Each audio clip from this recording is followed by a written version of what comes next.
Hi friends, today is your chance to go from crocheter to Tunisian crocheter. So we are going to do Tunisian crochet today from the absolute beginning. So you need some worsted weight yarn, and the yarn I'm using today is Paint Box Yarn Simply Aran. There's a link in the description below if you would like to purchase this yarn. This is the color 253. So doesn't cost you any more, but it does give me a kickback. Okay, so we're making a slip knot. So if you're already a crocheter, but you're ready to go to Tunisian crochet, you're going to need a Tunisian hook, which is a hook that is longer than a traditional hook if you want your project to be anything longer than maybe 3 inches. So the length of the hook matters in Tunisian crochet, and it's easier to have a hook that does not have a thumb rest. So, the thumb rest is the flat squat part of the hook. It's better to have a hook that has the same diameter the entire length. So that's what is different about the Tunisian or Afghan hook. So this one is about 10 inches long or so, and I don't plan on doing a project that is wider than this plus a third. So maybe I could squeeze 15 inches onto this, but it probably would get a little bit crowded. So I have today a size 10. That's a US 6.0 millimeter hook. So I think this is a J in US terms. I like to use a Tunisian hook that is generally bigger than the yarn I would normally want, that I would normally use for the hook. So with a worsted weight hook, I would normally use a size H or I hook, and instead I'm going to bump up to a little bit of a thicker hook. And here come my kitty cat friends, in case you're wondering. They are crowding around, so I got both Theo and Muffin here. But okay, now let's get to the program. All right, so if you're already a crocheter, you probably already know how to make a slip knot, but let's go ahead and do a slip knot again here. So I have my cut tail of my yarn, and I fold it over. The cut tail here is in my hand over here. I take the yarn and thread it between my middle finger and thumb up over my index finger. Give it maybe an extra 3 inches down here. Here's still the cut tail. I'm going to take this cut tail and put it in this triangular space here next to my loop. So I'm pinching my loop. Put it through there, grab it from the back so that it is wrapped around my thumb here, and take this tail and put the tail through my thumb, okay? So that I now have a slip knot, which is a knot that slips easily, and I'm placing that on my hook. I have my hook in my dominant hand. I have the tension for, let's see, I guess I need to pull up a little bit. The tension hand is over here. So I'm going to wrap the yarn just like I do for regular crochet around my palm, and then I stick up my index finger and we go from there. So, oh my gosh. How do I do this? There we go. I forgot there for a second. Okay, so I lay the yarn across your palm and then squeeze it with your pinky little finger and stick up your index finger, and that it's going to wrap around away from yourself. Okay, you can tension the yarn any way you want that works for you. This is what works for me. So my pinky finger here is really doing all of the work. It is holding the tension of the yarn.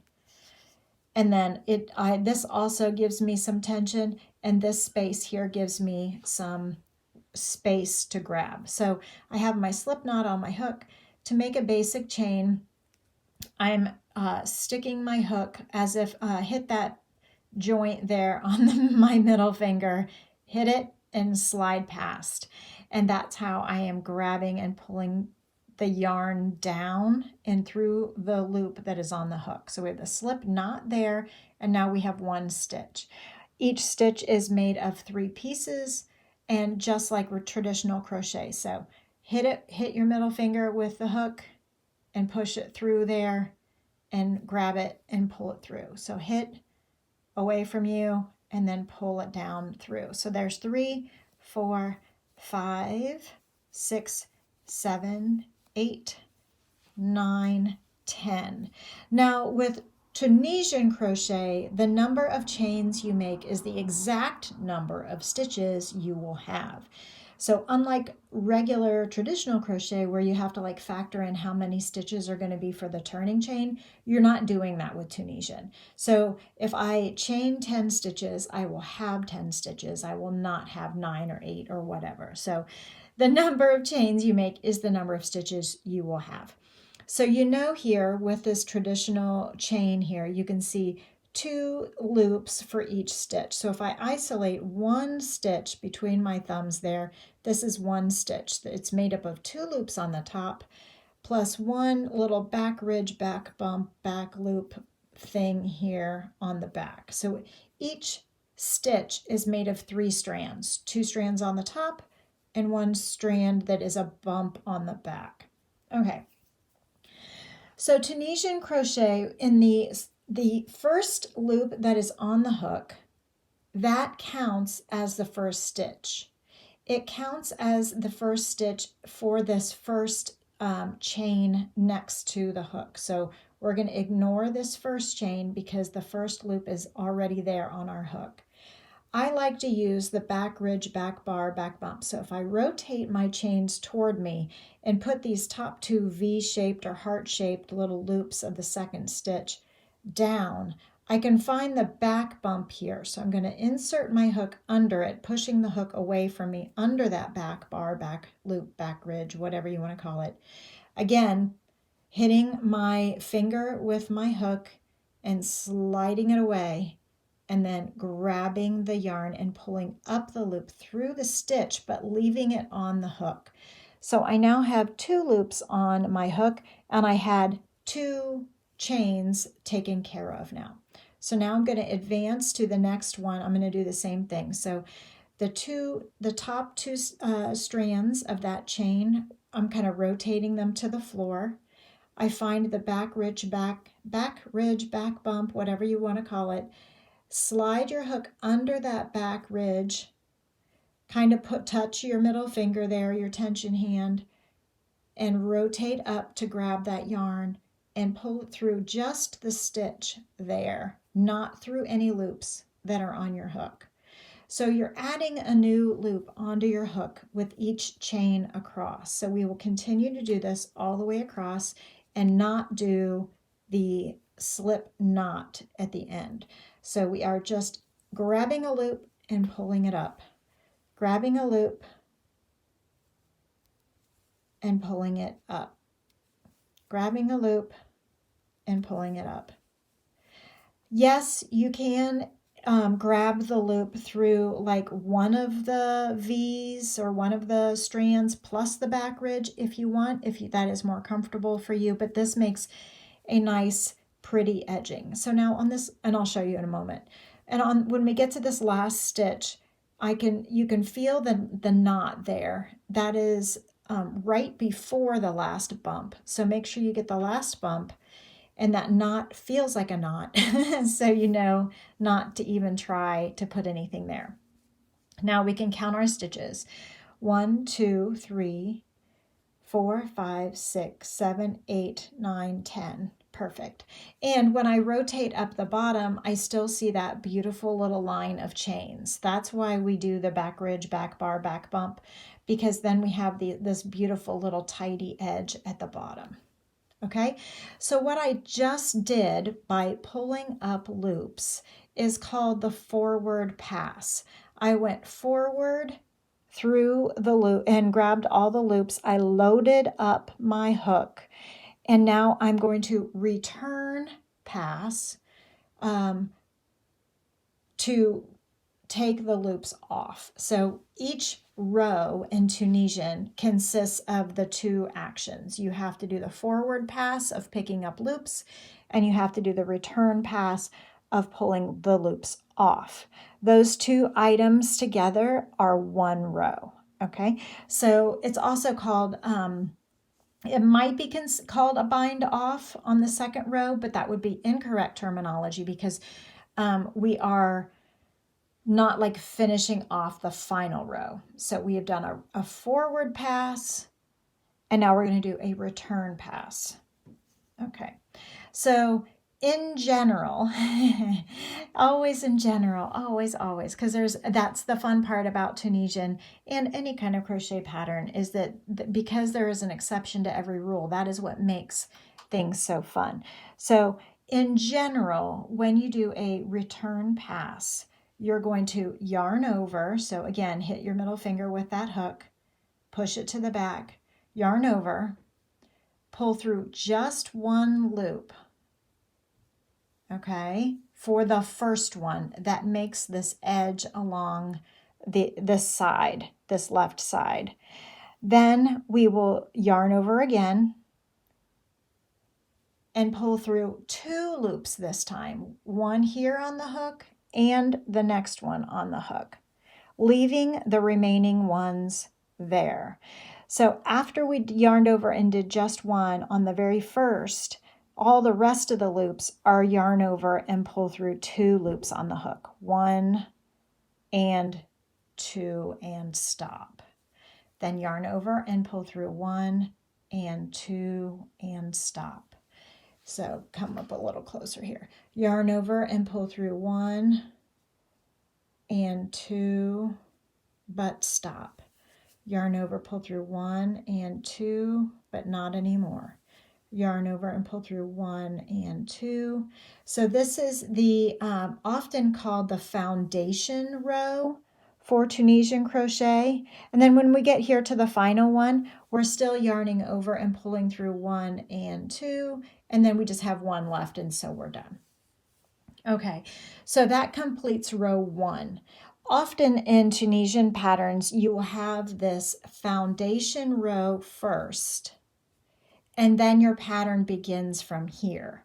Your pattern doesn't usually start right away on the chains. It usually starts after 1 complete forward pass and 1 complete return pass.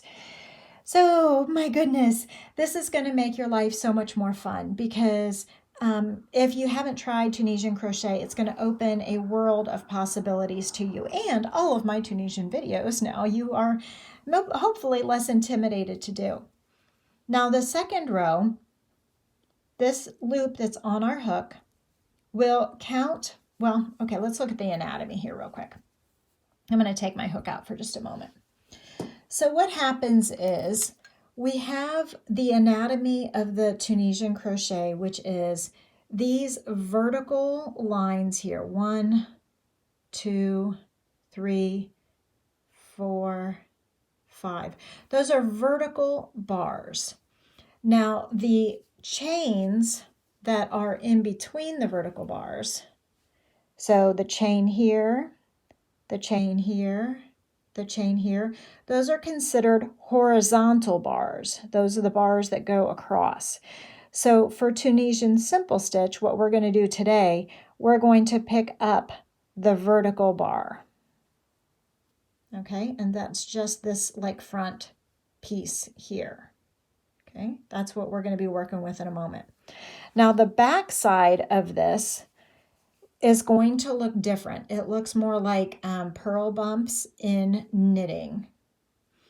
You can see kind of that the vertical bar kind of goes up and over like an arch.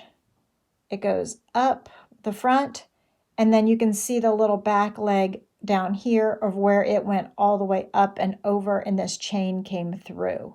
These chains came through. So we are going to stay on the surface and just do here, but other stitches, be aware, will actually stab through the fabric and split those front bar and its little leg on the back side of the rainbow, and split that, and that would be Tunisian knit stitch. So I just want to show you the anatomy of the Tunisian foundation before we go on. Okay, let's go on. So add your hook back in, tension up your yarn. We are going, and the reason I use a bigger hook than the yarn normally would want is because Tunisian can be a very dense pattern. And so this helps it get more drape and be a little less tight on our hands. So we have the first loop on the hook that corresponds with the first stitch or the first vertical bar. So we do not need to do anything with that. And oftentimes Tunisian patterns will say skip the first vertical bar, and that means this edge piece right here. Skip that one. So then the next one is this one here. So we're going to isolate that, get a good look at it, and pull up a vertical bar, or pull up a loop in this vertical bar. So I'm going to not worry about my working yarn yet. I'm going to insert my hook and stay very much on the surface. So from right to left, I'm inserting my hook under that vertical bar.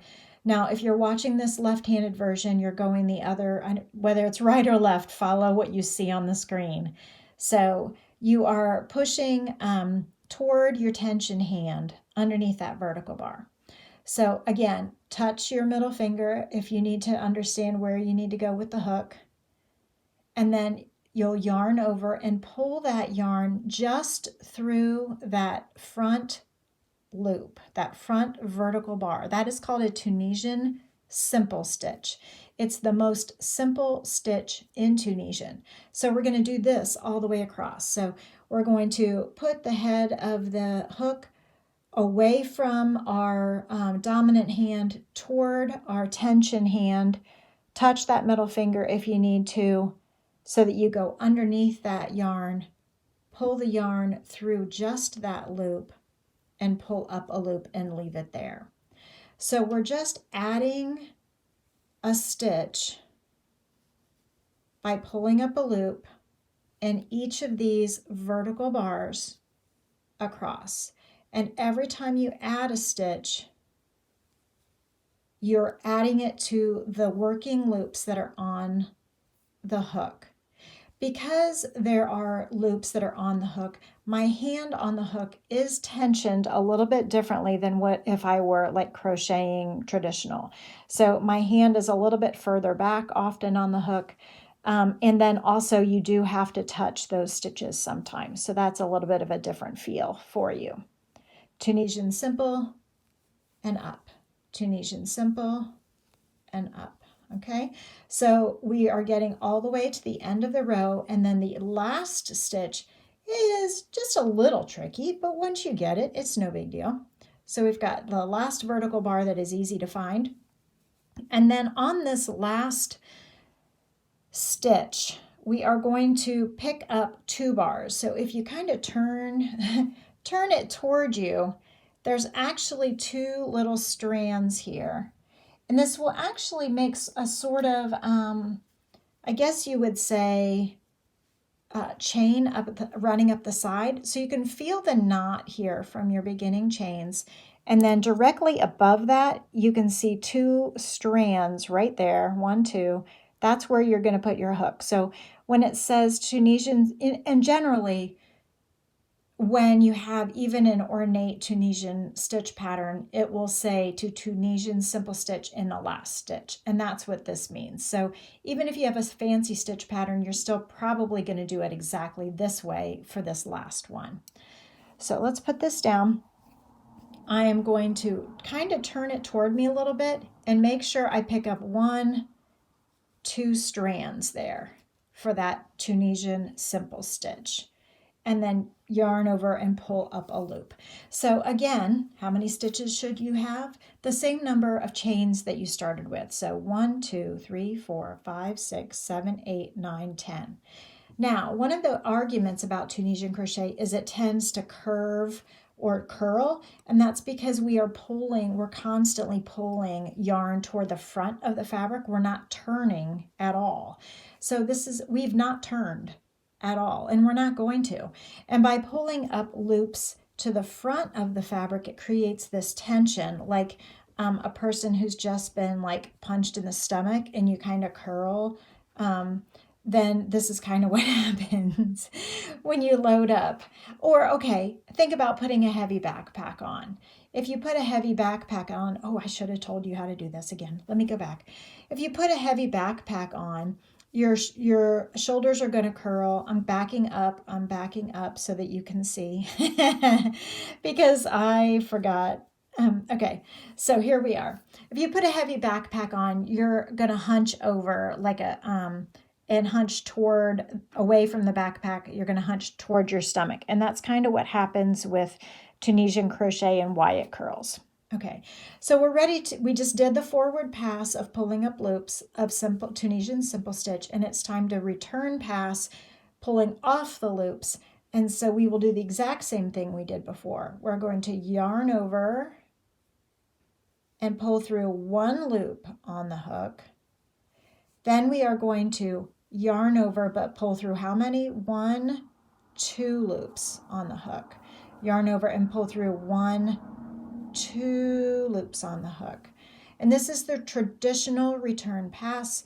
Of course, if you have a special pattern that tells you to work more stitches off or more loops or whatever, then that's how it gets fun.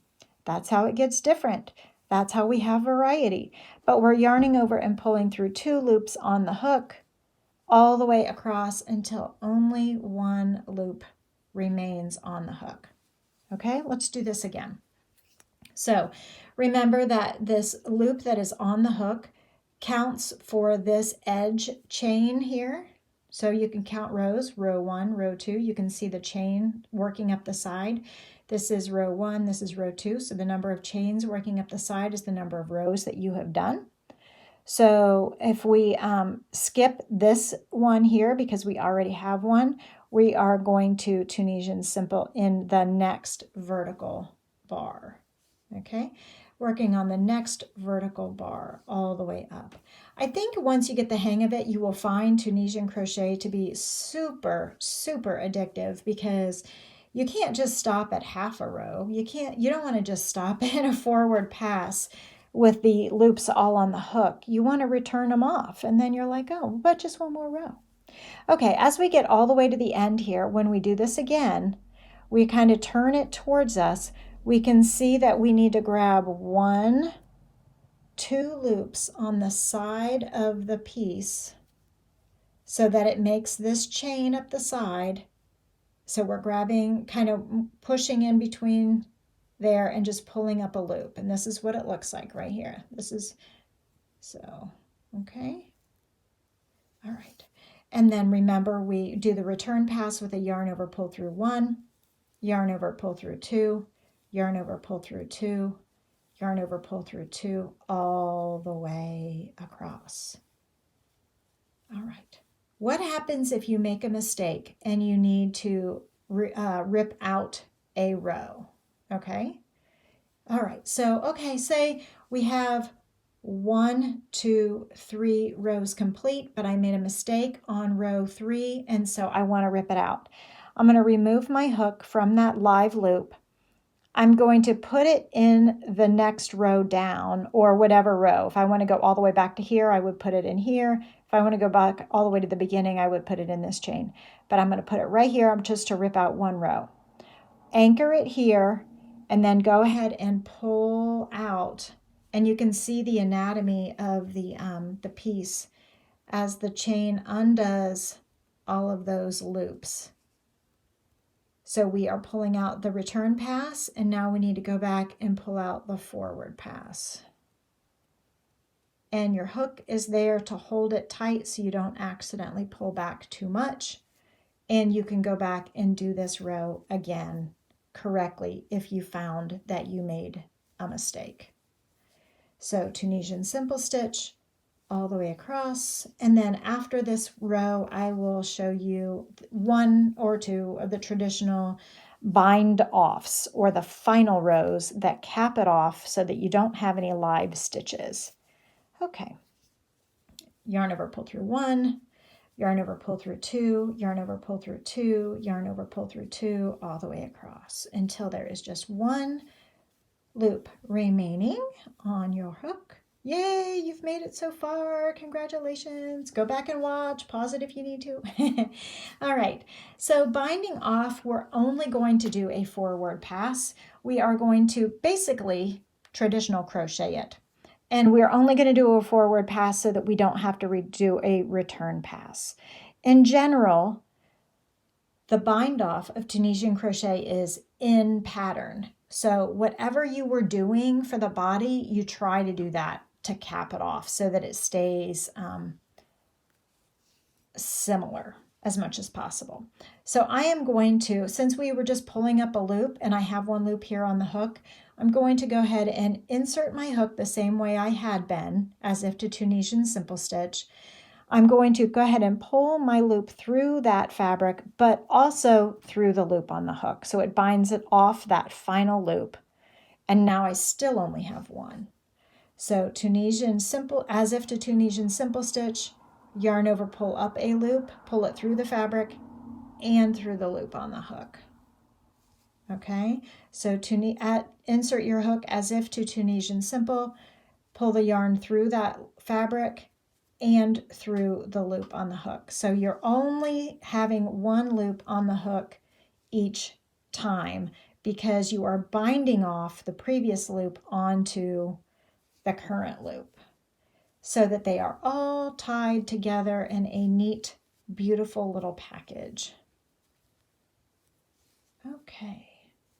If you've made it all the way through this video, thank you so much. Please like and subscribe. When we get all the way to the final stitch, we're going to make sure and grab both of those strands along the side. We will pull up a loop and pull it through the loop on the hook, and we will fasten off from here. Cut the tail, put the cut tail through the loop where the hook had been, and pull snugly. And this is our 3 beautiful rows of Tunisian simple stitch. If you like this extreme beginner lesson, please let me know with a comment below. If you have, oh, here, let's see the back. The back looks like purl bumps. So you know that you are doing it right. All right, see you next time. So if you liked this video, here's another one that's similar that you might also enjoy. And here is the video, the last video that was uploaded in case you missed it. Everyone, please like and subscribe.